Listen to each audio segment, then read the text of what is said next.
Hello বন্ধুরা, কেমন আছো? আশা করি ভালোই আছো। চলো দুপুরে লাঞ্চ নিয়ে চলে এসেছি। লাঞ্চে কী কী বানিয়েছি তোমার সাথে একটু শেয়ার করে দিই। লাঞ্চে আছে সাদা ভাত, এই যে বেড়েছি, তার সঙ্গে আছে একটু পেঁয়াজ চাট, লঙ্কা ভাজা দিয়ে মাখানো,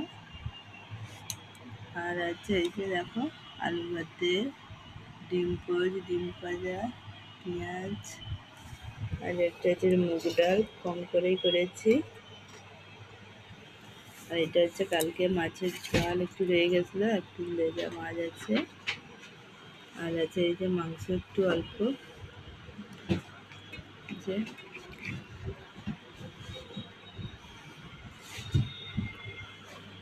আর এইটা হচ্ছে আলু ফুলকপি কষা কষা দাও।